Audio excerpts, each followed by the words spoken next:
Welcome to The Grant, the EU funding podcast.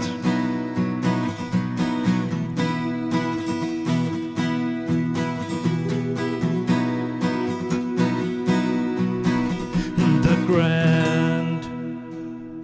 My name is Naujokaitytė, and I'm the creator, editor, and host of The Grant. The Grant is an independent podcast initiative with the ambition to dig into all corners of the EU R&D funding system on topics of interest for the full EU R&D funding community.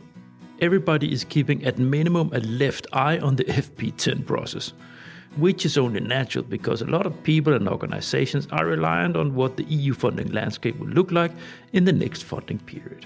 We now know a lot more. For quite a while, it was all about position papers coming out from hundreds of organizations and rumors about the Commission's intentions. Here, especially the new concept of a competitiveness fund started to become the beast in the fairy tale. Nothing was concrete, but many thought that they had heard this and that from sources nobody could remember. And even established media like Science Business started to wonder what was up and down in everything that came out. Now we know there will be a standalone budget and that most rumors were not rooted in reality. So it is time that the grant has a look at the status. And who is better to update us all than Science Business? I have invited executive editor Florin Zubascu and founding news editor Goda Naujokaitytė into the virtual podcast studio to give us an update and share insights from their coverage of the process as a media organization. Please enjoy.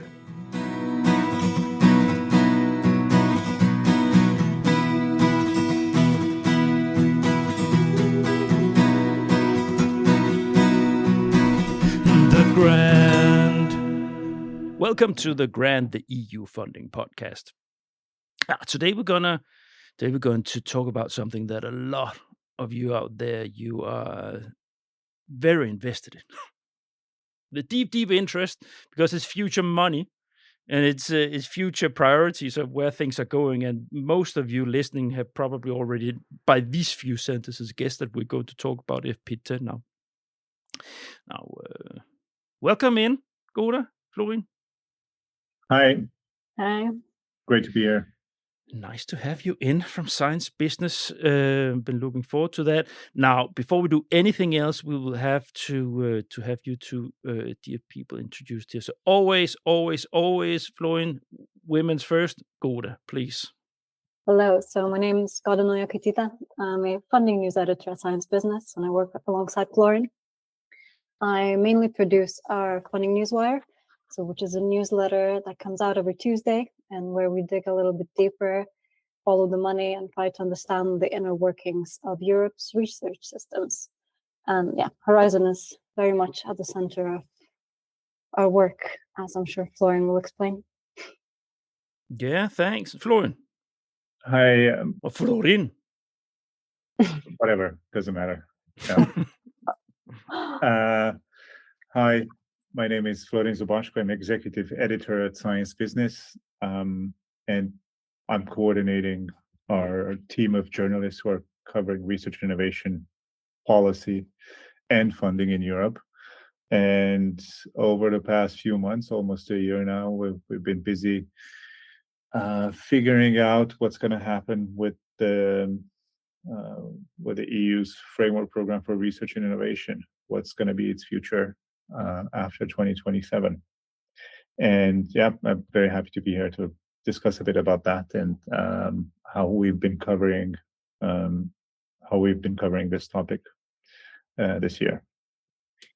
It's gonna be good because you said you've been covering this for a long time since the first things came out. This is also for listeners out there who do not know. Science Business is the key medium in Brussels covering innovation and research development policies. That comes out from the Commission. There are lots of nice initiatives, and people who are following or who have connected to my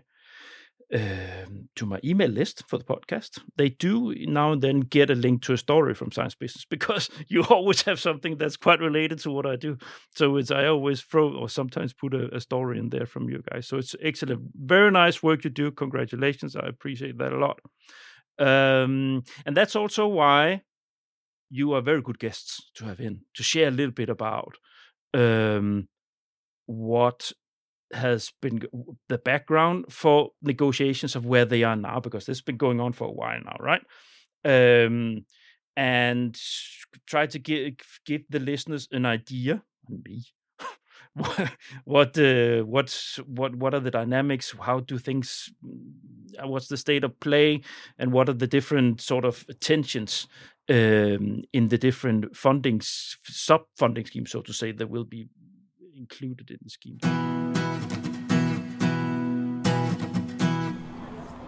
Hello, my name is Denitsa. I'm from Science Business, and we always listen to the grant, so it's coming up, and please tune in. Is that okay? Excellent.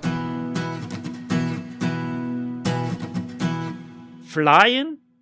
Yeah, FP10. Do you have any other words than I just said about the what we're going to talk about? Yeah, so let's start with let's start from the beginning. So I presume everyone who's following this podcast knows that the EU has this 7-year program focused on funding research innovation, and it takes quite a bit of time for the Commission, the Parliament, and the Council to negotiate every iteration of this program. I've been working at Science Business covering this stuff since 2014, so I have seen the rollout of Horizon 2020, and I've also covered negotiations for the Horizon Europe, and the budget. That was a few years back already, and here we are again, just looking at the next program, which is due to start in 2028.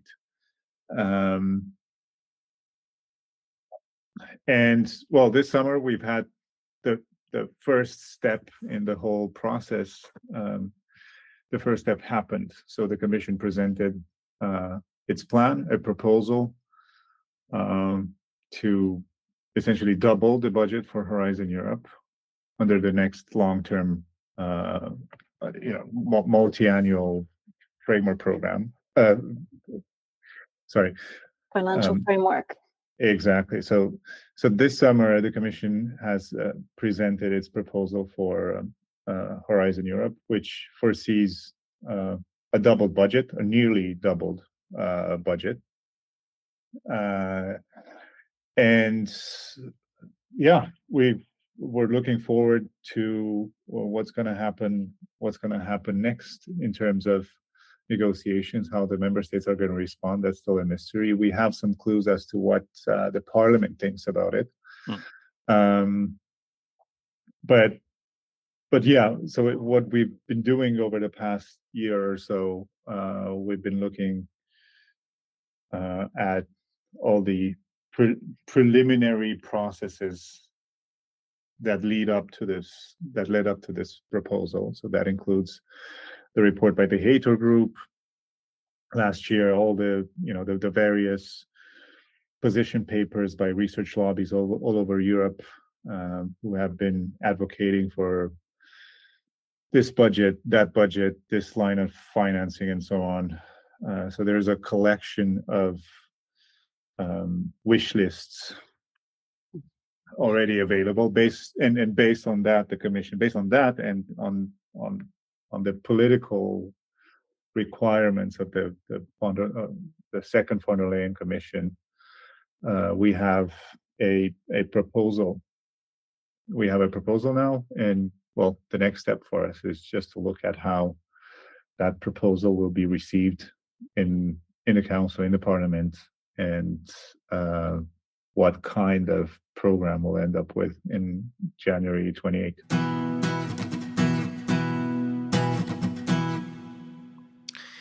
Yeah, so let's just step a little bit into to the background of how we got here, because you said this is the first step came this summer, but there's been a lot of dancing. There's been a lot of dancing the late 2 years? So a year and a half. I think the Danish government came with its position paper in January, a year and a half ago. They were the first to sort of step into the step into I the dance, don't dance remember the floor. exact. I do, because that has sparked a lot of things in my podcast afterwards.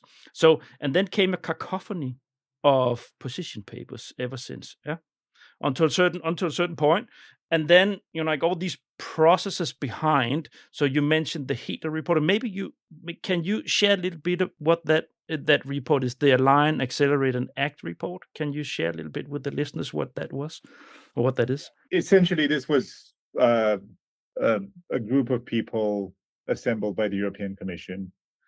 The group was led by Manuel Heitor, who's a former science minister of Portugal.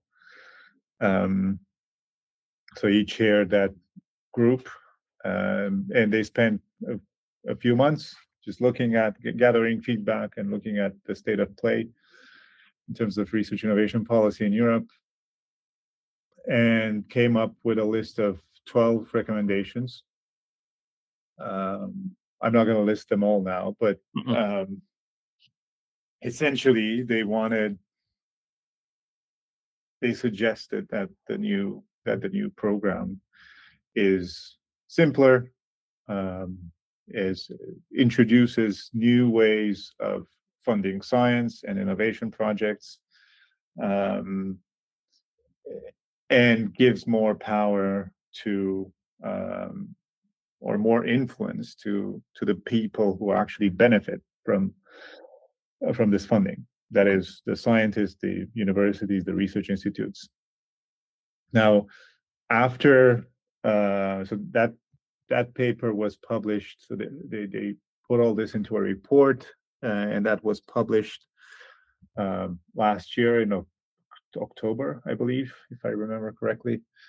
Yeah, now after the proposal from the Commission came out, we actually, one of our journalists, David Matthews, who's international editor, he had a look at the report and went through all the 12 recommendations and compared that with the outcome, with what the Commission ended up, with what the Commission prepared in the end. So, and well, the conclusion is that not a lot of those recommendations were fully picked up. Some of them were completely ignored. Are you saying that the Commission has funded a report where they don't use the results? Oh no, I'm joking. These are governments all over the world. They fund reports to investigate things, and they don't take the recommendations after.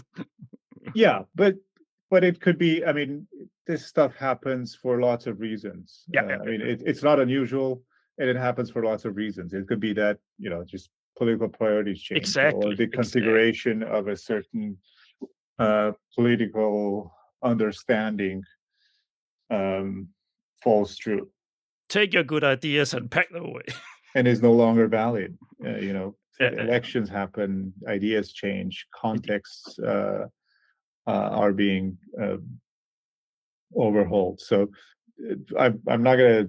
I don't want to judge them on why they haven't picked up on all the recommendations, but the fact is that most of those recommendations were picked up only in part, and some of them were completely ignored. So what did come through? Well, let me tell you what did not come through. So first, they wanted a budget of 220 billion. That's what the group suggested. Now the Commission proposed 175. Okay, then the group suggested setting up an experimental unit to test new ways of allocating grants, essentially to speed up, to create this experimental program where you could speed up the funding process. And to reduce the time from submitting all the time it takes from submitting an application to actually getting the funding, which at the moment takes a few months. I think it's nearly a year. So the goal was to experiment with some new ways of allocating funding, so you can reduce that time, at least in certain areas and certain funding calls. So that was not included in the proposal, but it could be added later within the European Innovation Council. It could be added later, but I would also say that the Commission is experimenting a little bit with new ways, right? And they don't really have a clear plan yet for FP10. For example, they've been piloting double-blind evaluation, which I think, isn't very out there, but it's sort of an experiment. And I think the Joint Research Council, the Commission Science Hub, has been looking into lottery funding, for example. That might not come to anything. Lottery in what way? Lottery funding. That's essentially for some of the grants. You just have a lottery, the excellent ones, and just allocate it like that instead of. So non-competence based. Well, there's so many excellent proposals already that don't get funded. It kind of makes sense, and I don't know if this is pairing up to anything, but just it's not gonna help you write a good proposal if you know that you're just gonna be a ball in a bowl that will be picked up. No, I mean, but it is a bit like that, right? With maybe not with the big collaborative projects, but with so many excellent proposals going unfunded, even if it's great, that's a very important discussion. Yeah, that doesn't mean you get funded. So and then the budget question as well. I would say that it's not the 20 to 220 billion asked, but it's still, before the member states shrink it, it's quite a decent proposal, I would say, compared to the current Horizon Europe budget. Now, and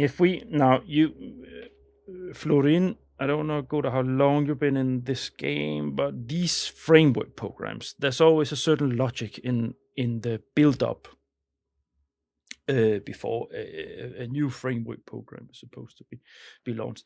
There's always a lot of thoughts about new initiatives or how to structure the funding schemes and organize them in turn, and so on and so forth. So it's always sort of the same dance around the table on now there's a new budget. Then we need to see, so it's always a lot of interests. There's always a lot of now we have to change things. So let's, it's from the Commission's point of view, it must be quite cacophonic to have all these interests coming towards them, while at the same time they have their own interest in how it's supposed to look like, right? So it's and it's a little bit the same here, right? It's everybody knows it's going to happen, and then started the position paper circus to now we start early, so we can make our voices heard early, But it's like this, It's now they have taken a few of the elements from the report. And sort of massaged it into what they want to do. But before we get into sharing about that, what happened was quite early in this pre-process, a gray shade started to loom over the whole process, because nothing ever stays the same, right? So suddenly these new words started to peep out of the cracks. Competitiveness Fund started to crack out of the Commission like this. Something was going on. What's that? And then can you share a little bit about that? Yeah. So there have been all sorts of rumors circulating in Brussels. Again, since last year at some point, we started seeing charts or organograms, tables that were circulating among people working for certain Commission services, either in the Directorate General for budget, mostly, because they were getting ready to draft a proposal for the next multi-annual budget. and that includes a line for the framework program. Now, those rumours were, according to those rumours, the framework program for research and innovation would be dismantled or taken apart and reorganized into this new European Competitiveness Fund. So there was a memo, internal commission memo, that was leaked back in September 2024, so exactly a year ago. It was a bunch of lobbyists had it, and then it was leaked to us as well. That kind of detailed the initial thinking around how the competitiveness fund should be organized and what would be the role of the research innovation program inside the competitiveness fund. And then everything exploded, right? Because then you suddenly had people seeing the devil on the wall, right? So they're going to destroy the whole research and development program. It's going to just be a line in a budget of other things that So there's been a continuous push for the word standalone budget. Yeah. Yes. So people feared that the commission is going to take this thing apart, and we don't know what their plans are. We don't know how it's going to affect the structure of the program, its budget. What does it mean politically? So there was a lot of confusion because all of this was not officially communicated. It was just rumored. People inside the commission were chatting about it. And then, certain lobbyists and us got wind of it, and we wrote about it. And the snowball got bigger and bigger. A few months later, so I think it was in May this year, when the president of the commission came out to reassure everyone that the program will not be touched. Yeah. And will stay a standalone program. I think the words she used were self-standing but tightly connected. So there you go. We ended up now. We know what that means, or we partly know what that means. We know that Horizon Europe is self-standing. The next Horizon Europe will be self-standing but tightly connected to the ECF, and that was immediately transparent in the proposal when it came out in July. Indeed, a large part of the program will be coordinated jointly somehow with this European Competitiveness Fund.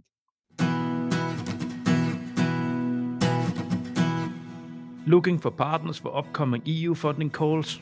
The grant offers a partner scouting service if you're stuck finalizing your partner value chain. Go to thegrant.eu, check out the service, and send me a message. The Grant, more than a podcast. What do we know? So what has been sort of suggested? So what has been suggested you mean in the proposal in July? So what do we know? So updates on Pillar 2 and it's linked to Competitiveness Fund, and so we go to the section in the rundown with design of FP10. What do we know so far? I can talk a little bit about that. Yeah, go ahead. Yeah, so what we know is that 68 billion, I believe, of Horizon money will be very tightly linked to the ECF. So it will be programmed under the ECF. And that's what we right now know as Pillar 2.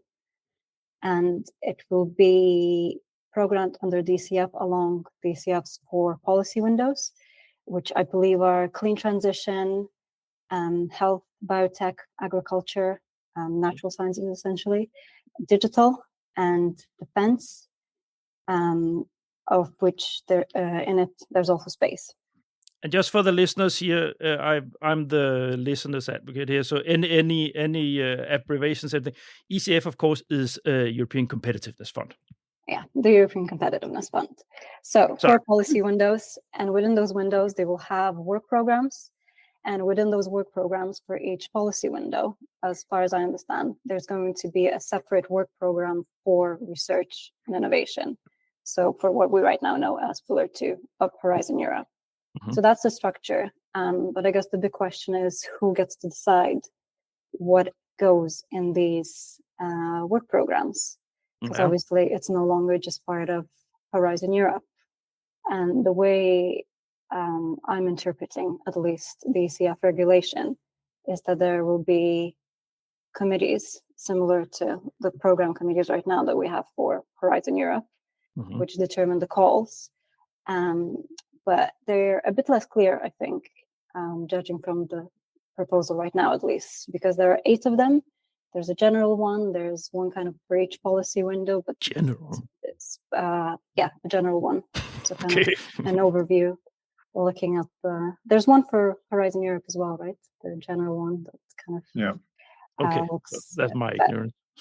The issue is that the text being so vague or incomplete, or it's lacking enough details for experts to really understand or to predict how this thing will work. And it's true, it's we're a few years away from the actual implementation of the whole thing. But the legislative process is going to start for real very soon, with the Parliament and the Council getting involved. So the Commission will have to provide more details at some point. And this issue was raised very recently at this event organized by the Guild and Liru, where they had Commissioner Zaharieva and Christian Naylor, MEP, who raised this very important point. Well, there's simply not enough detail in that proposal for the Parliament to formulate a proper response at the moment. And so the question is how the Commission will want to organize the joint governance of the ECF and the Pillar 2 in Horizon Europe. Which directorates general will be in charge of what? Will we see big staff reshuffles inside these DGs? How will member states be able to? So what are going to be the committees, the vehicles where member states will be able to shape the work programs? And so there are lots of open questions, but I assume we will get more clarity on all of these as we move forward with the talks. Yeah, and I guess the whole competitiveness fund issue, that is simply related to much larger questions than my listeners normally deal with in their research projects. But this is a matter of Europe moving faster, right? Yeah. Something is thought from a political level that say, look, Europe is the slowest when it comes to innovation compared to the ones we want to compete against. And we have a lot of rules and regulations also. So we put a lot of bars that we need to jump ourselves. So that's supposed to see in that context, right?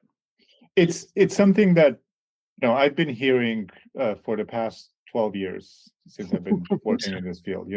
Europe does great science, but it does a really bad job at moving that science, moving these ideas from the lab to the market. More recently, we've been hearing things like, we can move things from the lab to the market, but we can't scale them up.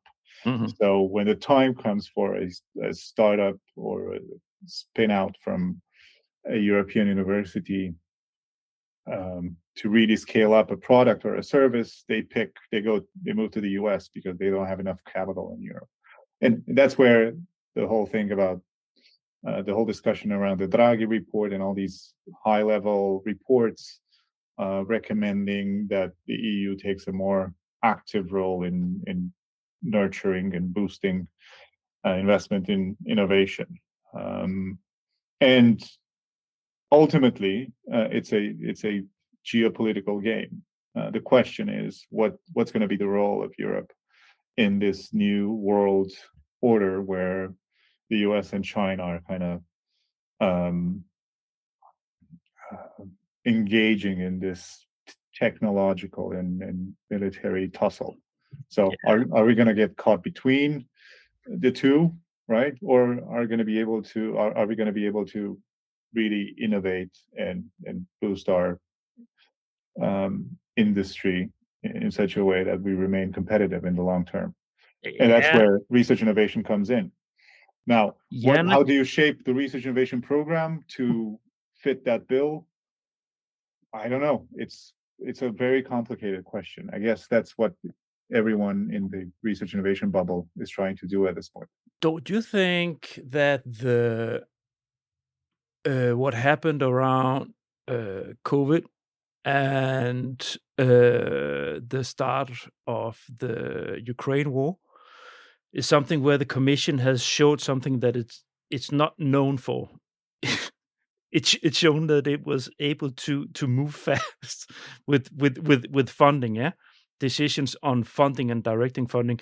So shouldn't this be seen in this context that the European Commission actually realizes that, wait, we can actually move fast, so maybe we should channel this experience into the whole program? And so I don't know. Let's not forget that it's not just the European Commission. I mean, there's only so much they can do before they, member states pour cold water on their plans.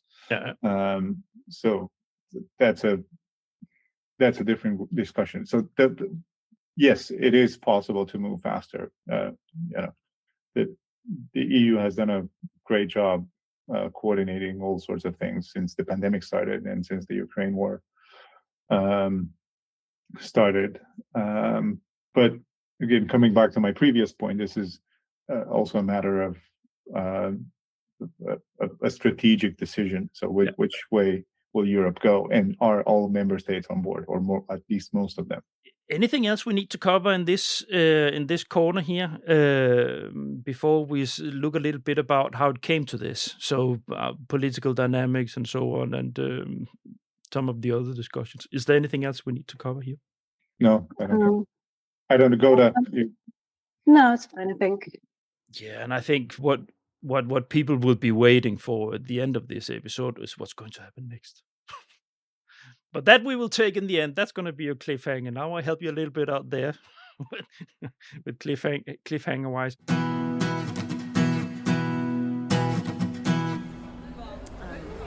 If you want to make sense of the big, bright universe that is EU funding, listen to the podcast and start cracking.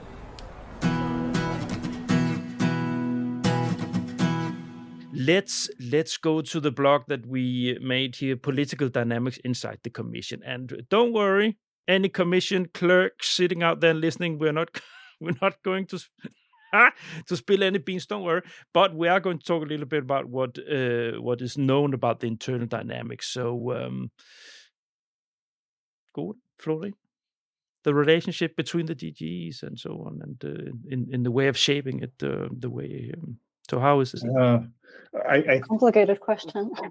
Yeah, it's a very complicated question. I kind of hinted to that when I started talking about the rumours and how it all started, and I'm not sure if I can say a lot more beyond that.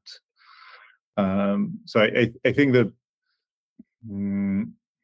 Don't be afraid. So what we've seen over the past year, especially in the context of these rumors and leaks and all sorts of tentative plans on how to organize the research innovation program in this new political context where competitiveness is very, very important.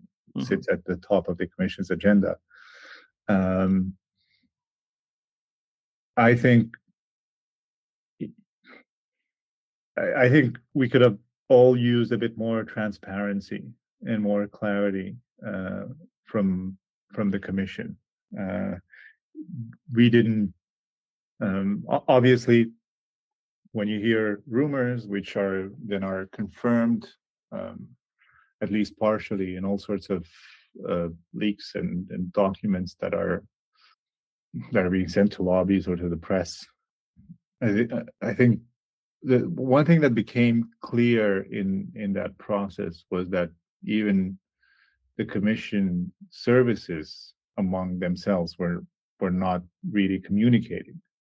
Well, they were purposely kept in the dark, I'd say, also to prevent any leaks. Yes, arguably the von der Leyen Commission has been trying to suppress or to reduce the number of leaks and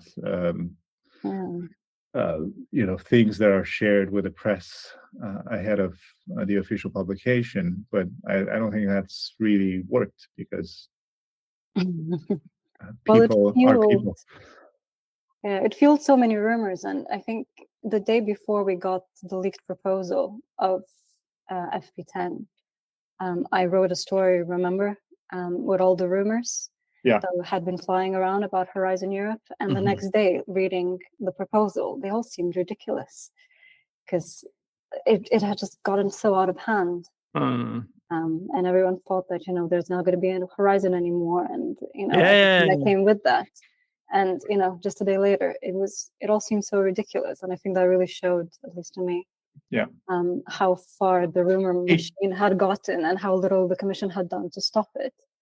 It would have been less ridiculous if the Commission was actually able, if the Commission were actually able to respond to those rumors. But it's their official policy not to comment on such things. So they don't comment on rumors, they don't comment on leaks. Or draft texts or anything that's not an official document that they've released or where they have a political agreement on inside the college. So I think things got complicated, and especially towards the end of that negotiation and the very last days ahead of the publication of the FP10 proposal. There was, at least from what we've heard, there were still people inside the Commission who were not aware of the contents of the proposal. And the President von der Leyen and the Budget Commissioner Serafin were still negotiating with each commissioner individually. So there were trilateral meetings with every commissioners going on very late at night until everyone kind of agreed on a final proposal. And I also remember the day the proposal was put out, the Commission released a schedule which had clear timings for when the press conference at the Commission would happen, when Commissioner Serafin would be in the Parliament to present the MFF, and so on. But all that schedule was, it wasn't respected at all. Everyone was left waiting because the negotiations were going on until the very, very last minute. So, as Goda said, this points out to the fact that some people were kept probably in the dark until the very, very last minute. And the other issue, I think, is this lack of transparency, which made the rumors worse. But that's what the Commission has. That's the Commission style. It's just discourse of the Commission, But I think a lot of it has to do with exactly what you have shared here. That first of all, I think many inside the Commission, they don't know what's going on. Yeah. So it's only at a certain level that they know what's going on, and they are very. It becomes a power game internally in Commission, where money goes and how they go, how much, what they are allocated to, and so on. I can remember back that when they were negotiating for Horizon 2020. And that was, I don't know if you remember, Florin, that in FP7, they had started with simplification things. And then they agreed that they should, that's also why they changed the name, they didn't just call it FP8. They wanted to include everything, all funding schemes, like for simplification purposes. So everything, innovation, research funding, whatever, would be put into the same box. So you would have the same rules and regulations and so on. And that took a long time for them to negotiate. But what happened was some of them were so strong, the life program managed to keep themselves out of it because they resisted and insisted that they were not supposed to be part of this and running their own game. So it's like, and it's also this now. They fight internally like hell because it's not just out here that the game is open, right? It's also the game is open internally in the Commission. To some extent, this stuff is normal, right? So it's a big organization. There are conflicting views over things. It's normal that this kind of negotiation takes place. What made it worse this time were just simply these rumors that the program could be dismantled. So beyond what's going to be in it, how big is the budget, which fields are going to be funded the most, what priorities are going to be in there, and so on. So I mean, this is the usual. This part of the usual process. Mm-hmm. What was unusual was this idea that a program that's been around, that's been working in a certain way for the past 40 years, could be completely overhauled without any kind of, or with very little consultation. Did you believe that? I think that's where people started to worry. Did you believe this? That they would do that? I didn't know what to believe, to be honest. Yeah. Because you have so many structures in place. I always thought, well, they might change something, but they're not going to change the whole system. It's a huge system that they have built up, right?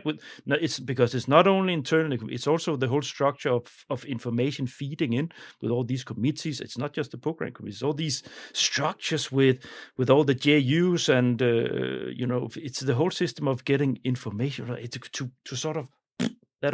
So I was skeptical with the rumors, but of course you never know. But I thought, that would be weird if they just throw it out and make a whole new thing, because then that sounds expensive.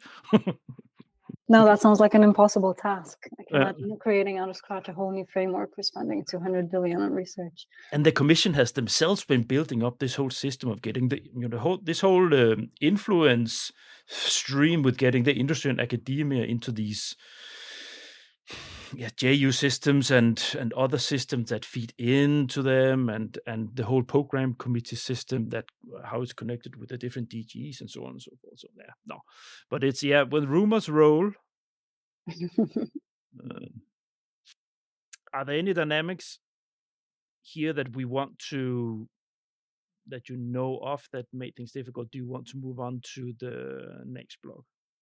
So you had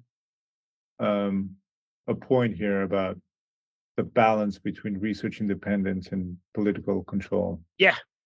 So I was thinking a bit about this. Yeah. And I think, that I have a more of a philosophical answer. Yeah. So if you really think about it, so historically, governments have been funding research to achieve certain goals, right? Mm-hmm. So you need to build a nuclear bomb, or send people to the moon, or predict the weather more accurately, or you need to target your enemies on the battlefield more accurately. Mm-hmm. So in all these cases, there was a political or strategic necessity behind funding science, right?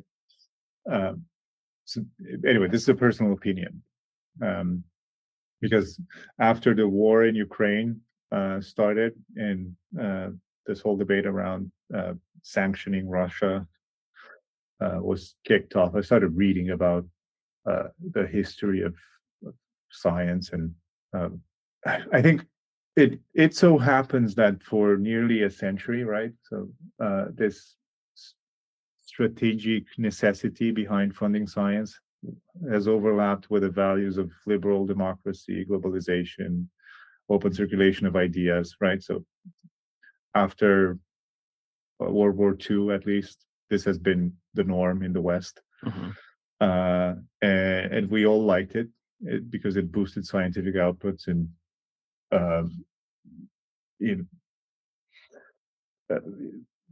people in institutions were working together internationally, and scientists had the freedom to choose and had the freedom to choose the idea they wanted to pursue. So I don't want to say that's all gone at the moment, but I don't think it is. But we see clear signs of this paradigm shifting, especially in the US, where historically the US has been the biggest funder and proponent of free and well-funded scientific inquiry. But non-political science. But governments and political leaders are changing. The culture is changing. We're all being immersed in this new way of thinking about the world. We talk more about isolationism, strategic autonomy, spheres of geopolitical influence. So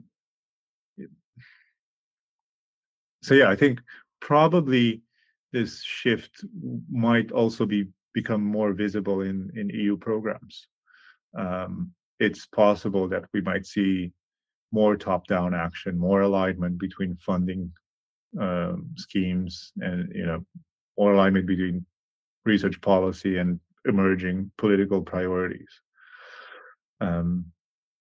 So in a sense, what's happening now, and with this very intense focus on competitiveness in the research innovation program, in the next iteration of this research innovation program due to start in 28, is exactly this, right? It's a change in, probably part of a global change in philosophy, in the philosophy behind science funding. It's probably a matter of the external conditions, right? And I think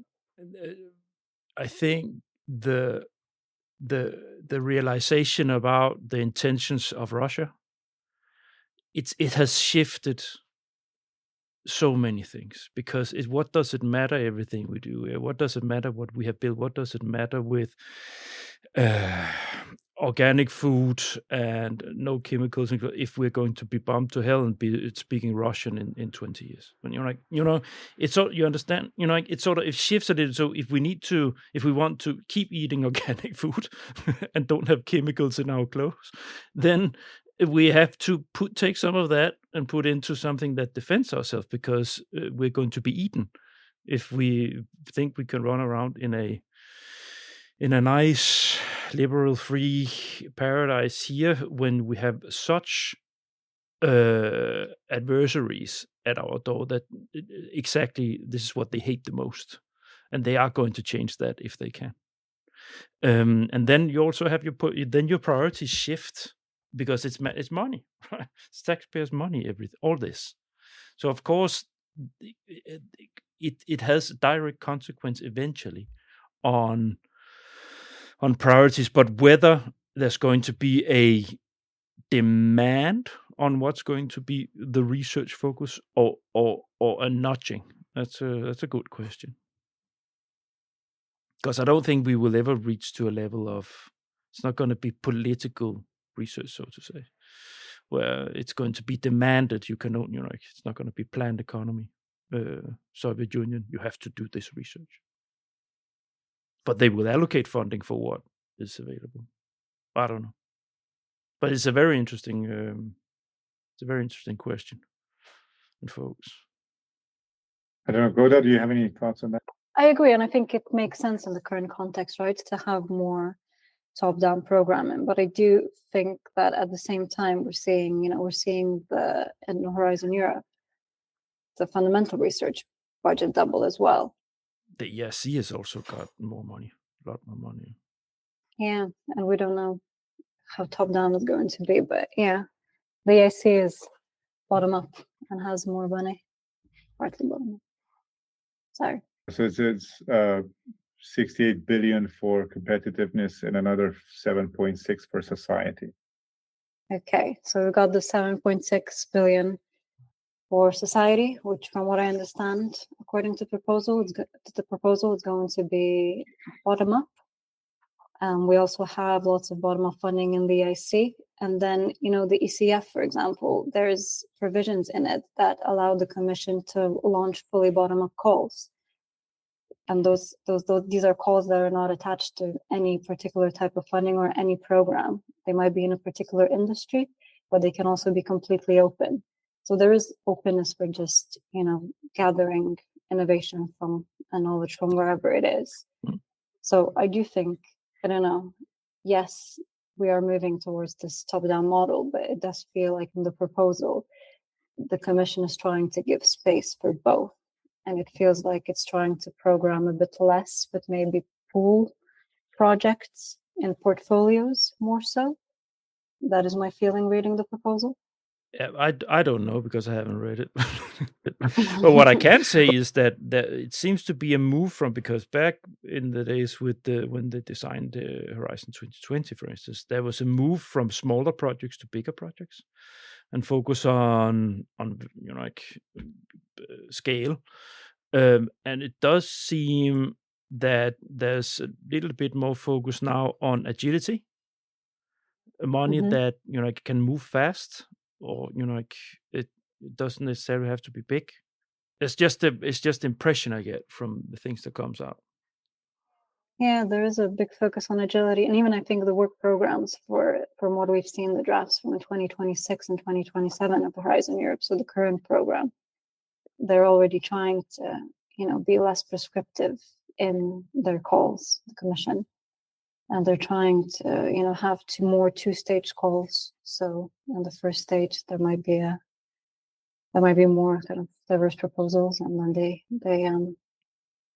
funnel it into the second stage. So I think it's we're moving towards more top-down in certain ways, but it does feel like the Commission is also listening to everyone calling for more bottom-up funding at the same time. I think it's always the eternal dilemma that the Commission stands with. They want on one side they want scale, so they want projects that actually move something, but they don't want to scare away or push too many people, people sending proposals not getting, So they also need to attend to make money available for bottom up. But then at the same time, for bottom up, when you don't have when they're not strategic calls, when it's open, then they get many more proposals. And then it costs more money in the evaluation administration side of dealing with this. So it's always something that from administering the funding schemes, they try to balance things. But, yeah, sure, they can't manage too many small projects. I was in the program committee. I was in the program committee of SMEs myself many years ago, at the beginning of my career, and we had these discussions. It was part of the considerations. How do we design? Do we have one calls or two-stage calls? One stage, two stage, because two stage, then we get rid of the lot, and quick, or do we democratize it? And it was perfect. Part of the discussions from the Commission side, these things. Sorry, turn the theoretical discussion back to practical. Is there anything else we need to cover here? This was a very nice conversation. Thanks for sparking that, Florin. Because now, if not, then we have the next block. Because when we had the pre-talk, we talked a little bit about how it is with the different research, sub-funding scheme, so to say, within the program. And it's when you have changes, we also discussed earlier, then they start to position themselves. So they start to be afraid. Either they are afraid of taking independence away, or they push their luck to get more influence, and so on and so forth. And you mentioned that there's been some movements around the ERC and the MSCA. Now, can you share a little bit about what has been going on with that rumble? Yeah, I think this is, again, at least in the case of the European Research Council, it was all happening in that context around the rumors on the European Competitiveness Fund and what's going to be the role of the framework program in the fund.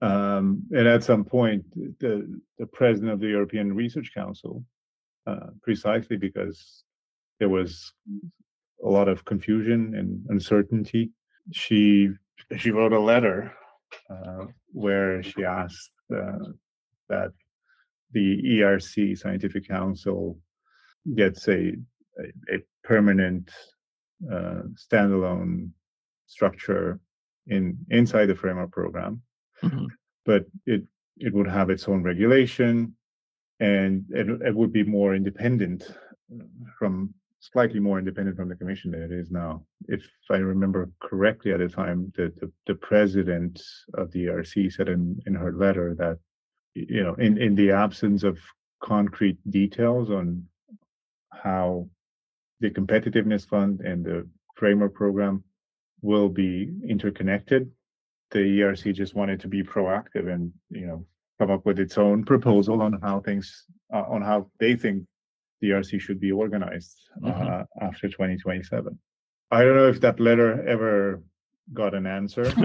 Forget it. It was sent to, I think it was sent to both the president of the commission and the research commissioner, Ekaterina Zaharyeva. And a few weeks later, in the actual proposal, we saw that the commission suggested changing ERC's governance structure and introduce a shorter term for the president of the ERC. So instead of the ERC president being able to hold 2 mandates of 4-year each, the commission proposed to reduce that to shorter mandates, 2 years. Yeah, 2-year mandates. Here comes the whip. Again, we can speculate on the reasons behind that proposal. We absolutely don't know. That's also a kind of a reply. Why that happened, or if it's a direct reply to that letter. But the time was a bit awkward. Now, I don't think this idea of reducing the mandate of the ERC president will be implemented. There's plenty of people who disagree with that. The ERC has lots of friends in the member states and in the parliament. So I don't think that's going to be an issue, but the timing of it, the timing of the proposal, the timing of the letter are all a bit, how should I put it, funny. But it's not different than anything else in this world when it comes to power games. It's it's just it's just a power struggle. Yeah, they're trying their luck. Pushing the and it was a big fat no. Well, they haven't negotiated yet, but it's but this is And what so you mentioned that this is a similar story with the MSCA, so the research. Sort of similar. Well, the MSCA is essentially, part of the Directorate for Research and Innovation and the Commission, right? Right, Florin? Yeah. So they don't have a body, they don't have a representation like that, but they do have the alumni network that is quite vocal. And they have similarly called for a permanent structure for the MSCA to guarantee its independence.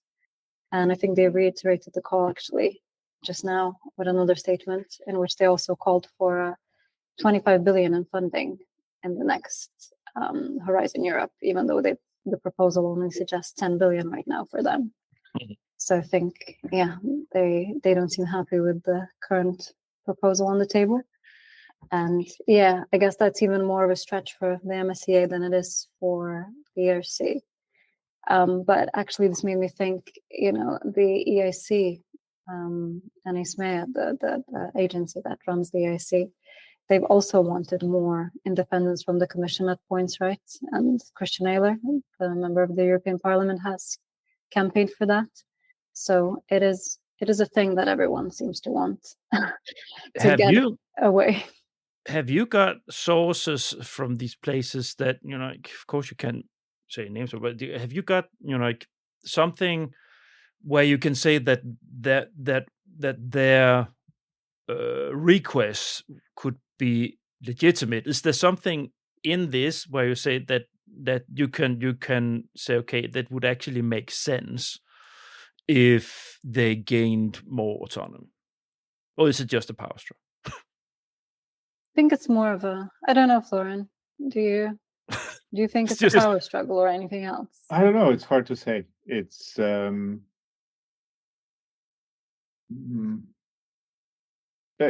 I'm going to go back to the philosophical question. Yes. Right? So to what degree all these programs and schemes are an instrument for advancing certain political agendas, or they're independent in the sense that they can decide what to fund and what to pursue. And I think the conflict between these two ideas, the back and forth between these two ideas, is going to carry on. So it's not just something that happens now in the case of the ERC or the MSCA, but it will happen, something that will come up again and again in the future. And the dynamic will probably change depending on how the world looks like. Mm-hmm. But no, I think if anything, it signals a tiredness with the political process. It signals a tiredness with these negotiations over money constantly, or whether research should be bottom up or top down. They just want to, I think in the case of ERC and the MSCA, they want to get away from it all and just, have researchers decide what's best for researchers, and that's it. Yeah, if you have these institutions, these structures that have proved their worth over years, so both the Marie Curie actions and the ERC, and now the EIC also recently, and other schemes and programs in Horizon Europe. So if you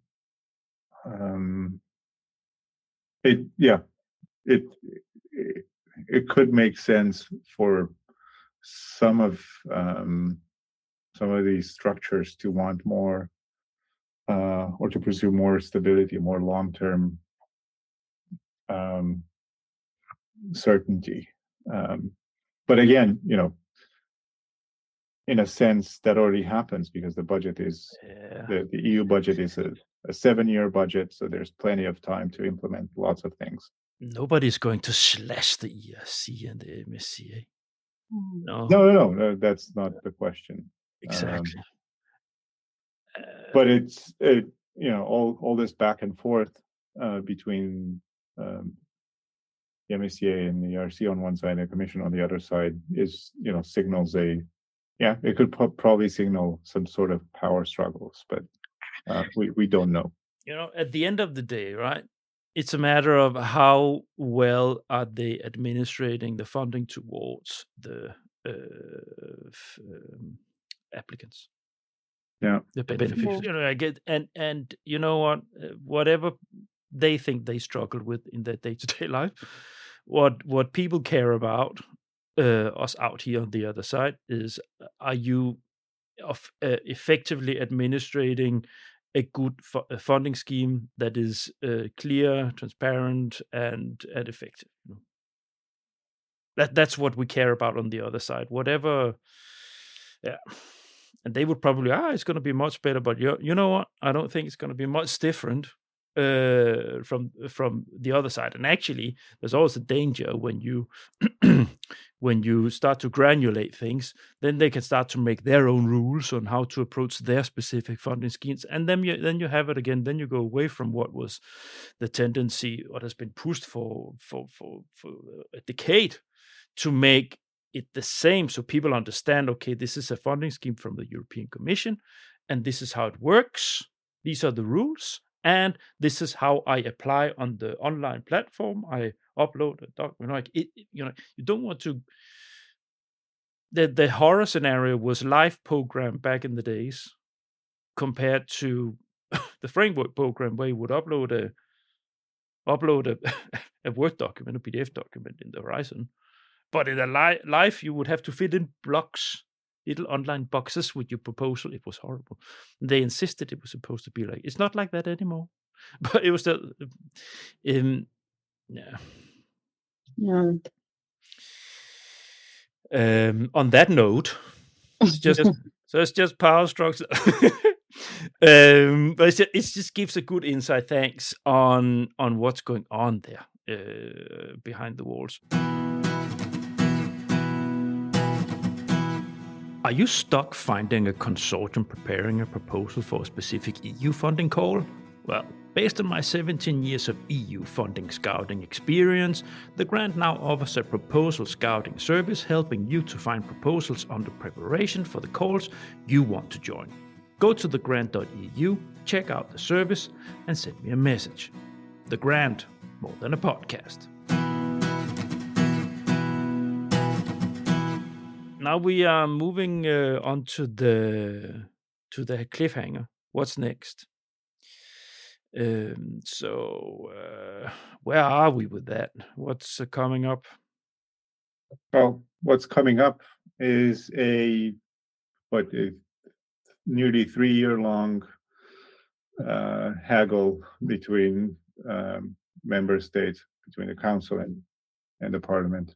Mm-hmm. So it's going to be fun to watch, especially because when EU leaders start negotiating the multi-annual budget, we get these very entertaining council meetings, which start late in the afternoon. Can you attend them? Are you there? Yes, I've been. Yeah, I reported from on quite a few occasions. I think in the previous MFF negotiation, I was in the council atrium quite a few times. It's a very interesting event for journalists in Brussels. You can look forward to that, Goda. Huge room with maybe 500 journalists in it, and they're all waiting and typing and filming, hoping for a result. And at 2 or 3 a.m. in the morning, you get no result. You go home. You start again in the afternoon, and it's you get to the same result, and then the same you repeat the experience in a few months' time. Hoping for a breakthrough. No, but it's an intense political process, and ultimately, what I think is really not sad but unfortunate about all this is that there's ultimately the decision on the EU budget, which also affects the budget for research and innovation. Mm-hmm. Is made. So that decision is made without, how should I put this? I know what you want to say. But come. Let me start over. Yeah. So what's interesting about this whole process is that ultimately, whatever, most of the things that are being discussed in the research innovation bubble ahead of, during these negotiations, doesn't matter that much in the big scheme of things, right? So you will have some member states that really care about investments in science and technology, but a lot of them will care about their slice of agriculture funding or cohesion funding. Exactly. And the research budget often becomes a cash cow for moving things around to make this or that member state happier. So, yeah, but otherwise, it's a very entertaining. It's a very entertaining process. Just to put it clear, right? It's a just lot to learn of about just to learn about how member states and how how these leaders think, in terms of what are their ideas, what are the ideas driving their standing on EU issues on the EU budget. I know, Goda, you know more about the actual steps. What's going to happen next? Do I? I don't. Well, I mean, there will be a rapporteur in the parliament. Yeah, there will be a rapporteur in the parliament. There will be negotiations on the Horizon regulation in the parliament and the council, right? And that's going to be the research attaches, the science councillors, sorting out the details, right, Florin? Yeah. And then it moving up to minister level.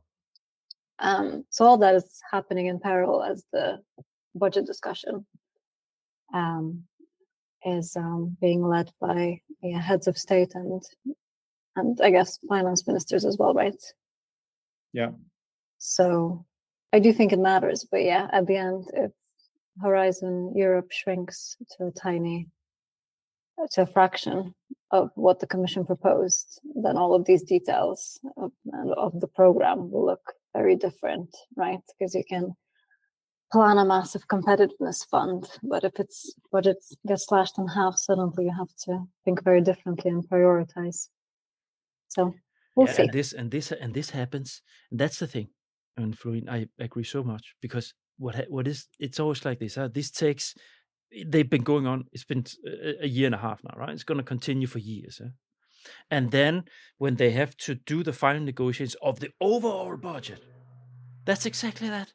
That's what, they sit and come and then they talk about the whole budget of the EU and exactly this, agriculture, or we have this and this and this.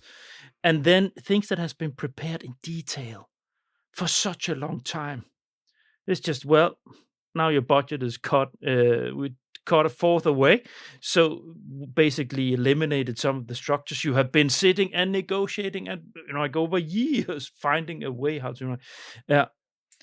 So maybe usually the result that we don't have a full proposal. Yeah, and the result is usually, lower than. So the budget for the framework program ends up being lower than what the Commission asked for, slightly lower than that, but certainly a bit higher than what the member states will initially propose. Yeah, so there's it's like the parliament, for example. So the parliament usually wants, they go as high as they can, right? So they want 200 billion, for example. Now the Commission comes and says, 175, and then the member states will come and say, we'll go lower than that because we can't afford to need money for other things. And the result of that negotiation is a muddy compromise, a figure that sits somewhere in between those three proposals. Do you have a guess for what it's going to be? Hopefully it's not going to go below 150. Yeah. Yeah. There you have it out there. Yeah, that's achievable. I wouldn't. Yeah, I imagine that the council proposal, the council suggestion will be lower than that, perhaps initially. But yeah, How much is the Horizon Europe budget? the current one. Yeah. Well, how much was it? 93.5. Yeah.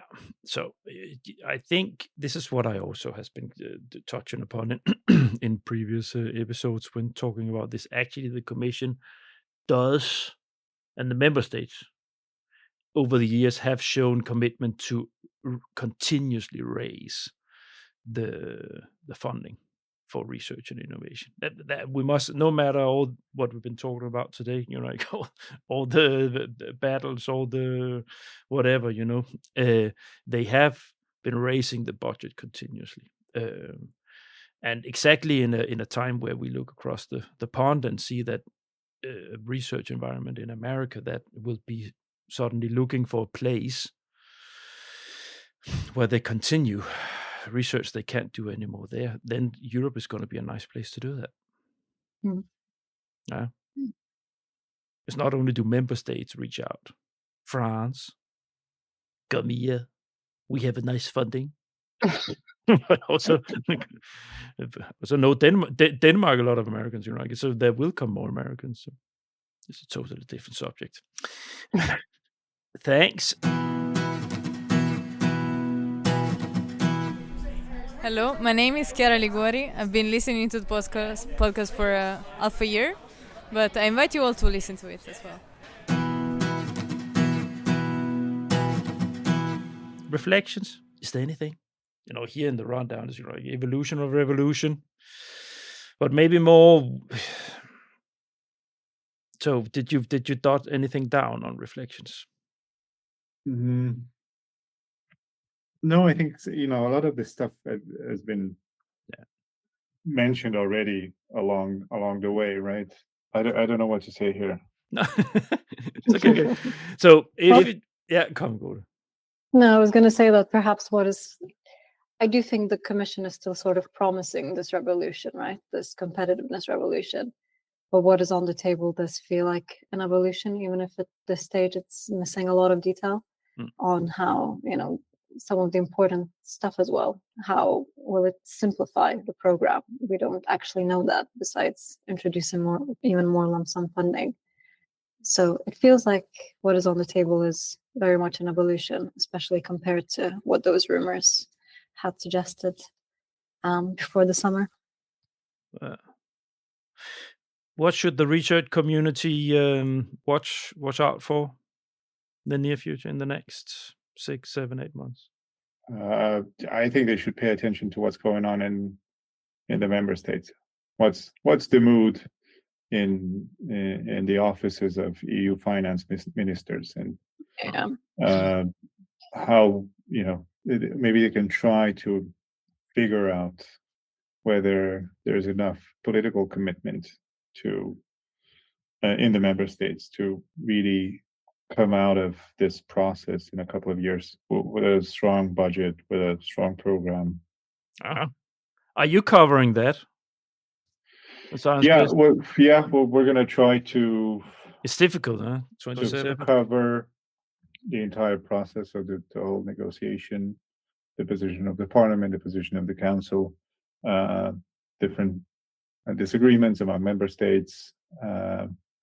So we're going to take a look at the broader political picture and figure out what are the odds of, political turmoil or difficulties have a negative influence on the whole process. But also we're going to take a look at the more detailed. We're going to also take a look at the details in the contents of the program itself. So how the contents of the proposal are going to evolve over time as negotiations advance. Well, I was going to say that we'll mostly be trying to get details out of the Commission. on how this program will be simpler, on how dual use projects will work in the ECF and Horizon, Oh, dual on use. on what these moonshots are that are mentioned in the proposal, but not really explained.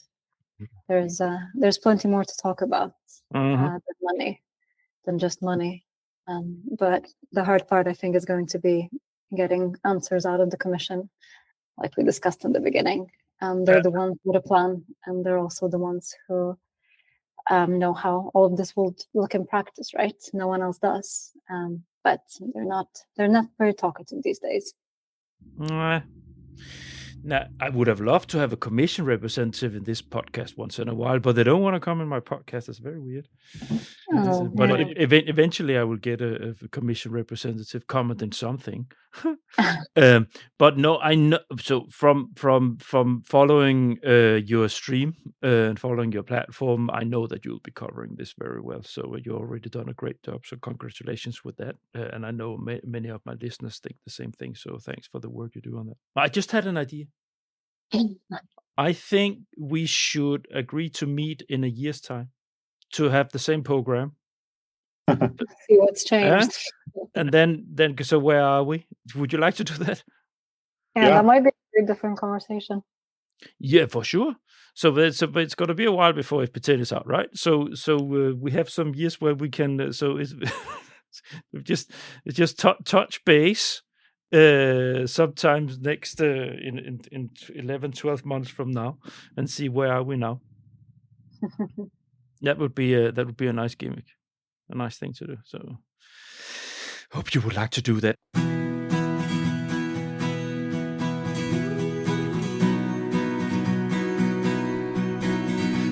Grand. I have a segment I have in all my programs, toughest challenge. And that's a question to you as journalists and as a media. So what is the toughest challenge in following all this? I think I would just revert to what I just said. Getting the Commission to talk and to confirm things and to counterbalance everyone else. Because I think, when it comes to the associations, when it comes to, all kinds of research lobbies, they want to talk. There's lots of people that want to talk, but sometimes covering something like, a proposal on the table, we just need the people who wrote it to answer the questions. And sorry to be criticizing the Commission so much, but no, I think I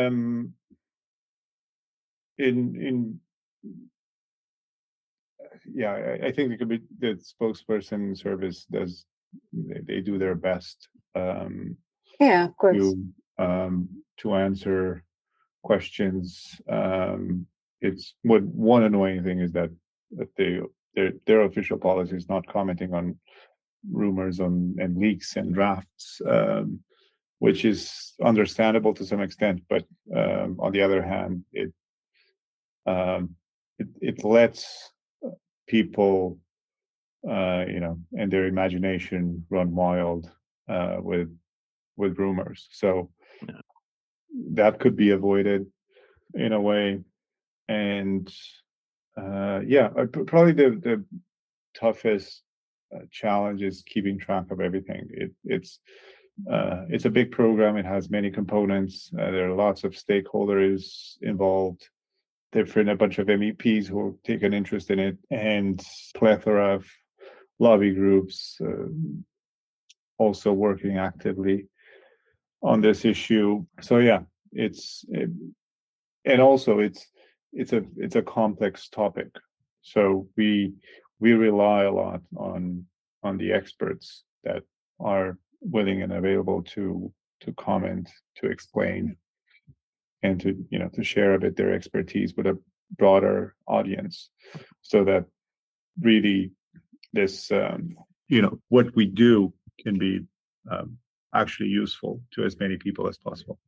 Yeah, because that's what you need insights. That's what you give your readers. So what's going on, where things moving, so on. So it's difficult. It's difficult if nobody wants to share what's going on. Oh, they do. But we need insights, but we also just need explanations a lot of the time. Yeah, There's so much detail and so much nuance. Yeah, it's an unforgiven area of the socio-economy to cover as a journalist because it's. It also sounds so niche, but then once you get into it. Yeah, but I'm impressed that you managed to make a platform around this media platform because it is niche, but it's well done. We're done. Thanks. Now I just need to land the plane before we say goodbye to the dear listeners. So, dear listeners, thank you so much for listening to the end. Now, I hope that you enjoyed this digging and geekiness here around FP10 as much as I did. It was very nice. I know a lot of you are interested in this out there, so I hope that you listen to the end.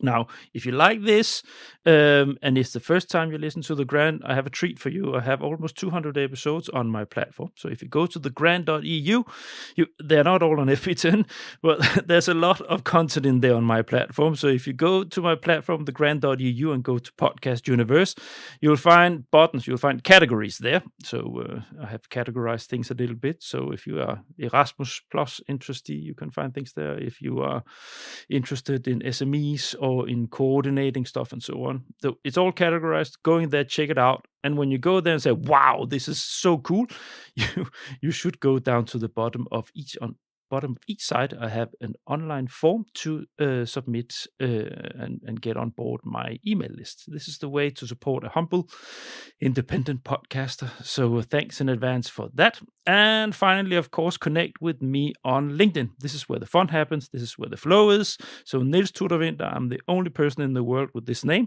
Find me on LinkedIn and you'll get into the flow. And there, of course, also the Grant has its own page. I try to channel people over there to get all my flow also over there. And it's a good incentive to go there is that you can actually, that's where I pick up most of my guests. So if you want to be a guest on the show, don't ever be shy to reach out. I consider everything valid, so it can be a possible topic in the podcast. So yeah, it's that. Thanks, guys. Thank you. Thank you very much, Niels. It's been a pleasure to have you in. Now let's say goodbye to the dear listeners. Bye. Bye-bye. Bye. Thanks for listening to this episode of The Grant. All the Grant episodes have their own page on the Grant website. You'll find a link to the episode notes where you listen to your podcast. On the site for this episode, you'll find a link to Florin and Goda's LinkedIn profiles, and you'll also find a link to Science Business where you can explore more news on FP10 and funding in general. Next week, it is Shorts Week. I have an episode coming up on my own scouting series. I have already released an episode on how to find a coordinator. Next week, I will share tips on how to identify partners for the partner value chain. We look forward to that.